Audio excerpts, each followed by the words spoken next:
It all started the night Daniel confronted his wife, Emily. He had discovered a string of late-night messages that left no doubt in his mind. She had been unfaithful. The betrayal cut deep, but what made it worse was that she tried to brush it off as a mistake and begged him to move past it. Daniel, however, wasn't the same man he was before the truth came out. Something inside him had shifted, hardened, and he knew that forgiveness didn't mean returning to how things once were. He looked Emily straight in the eyes and said the words that stunned her, "Never again. You've broken something that can't be fixed. No more intimacy, no more trust." She froze, her mouth slightly open, not expecting such finality in his tone. She had imagined yelling, tears, maybe even threats of divorce, but his calm, firm words shook her more than anything else. From that night onward, Daniel became distant. He still lived under the same roof, still spoke to her about bills and daily routines, but the warmth was gone. The playful touches, the soft kisses before bed, the inside jokes, they all vanished. He carried himself like a man who was done giving pieces of his heart away. Emily realized quickly that her affair hadn't just been a fling, it had destroyed the bond she once took for granted. Emily tried everything to pull him back. She cooked his favorite meals, left notes on his desk, even tried dressing up for him like she used to. But Daniel's eyes no longer lit up when he looked at her. He treated her with civility but no affection. It was as though a thick wall had been built between them, one she could see but never climb. At night, when she reached for him, he pulled away. His words haunted her, "No more intimacy." For Daniel, intimacy wasn't just physical, it was trust, closeness, vulnerability. She had traded all of that for a fleeting thrill with another man, and now she was learning the true cost. Their friends noticed the change too. At gatherings, Daniel no longer held Emily's hand or placed an arm around her. When people asked if everything was okay, Emily smiled weakly and said they were fine, but inside, she was falling apart. Daniel didn't bother explaining. To him, the marriage was a shell now, something he maintained only for appearances and obligations.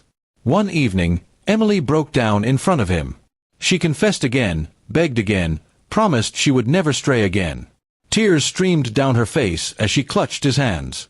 "Daniel, please, I love you. I made a mistake. Don't shut me out forever." His reply was steady, almost cold. "You didn't make a mistake. You made a choice. And with that choice, you lost me." His words echoed in her mind for days. She started losing sleep, replaying the night she confessed everything. She thought about the man she had risked it all for, realizing he had vanished from her life as quickly as he entered it. He hadn't lost anything, but she had lost her husband, her peace, and her self-respect. Daniel, meanwhile, found a strange sense of peace in his decision.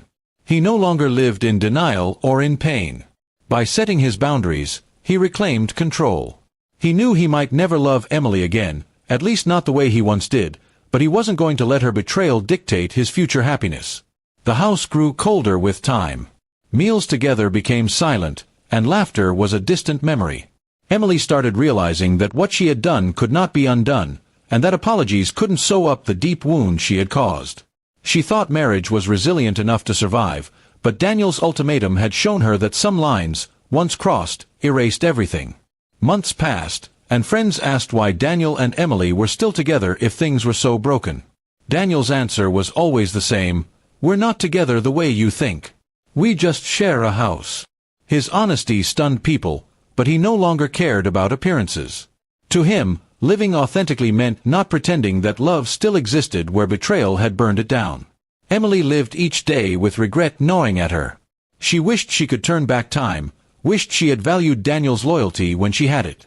Now she lived with the weight of knowing she had destroyed the one person who had loved her unconditionally. And Daniel's quiet strength, the way he refused to budge from his ultimatum, made it clear that nothing would ever return to the way it was. In the end, Daniel didn't need revenge. His decision was punishment enough. By denying Emily the intimacy and trust she craved, he showed her the true cost of betrayal. And every morning she woke up to his distant presence was a reminder: some wounds never heal, and some ultimatums are final.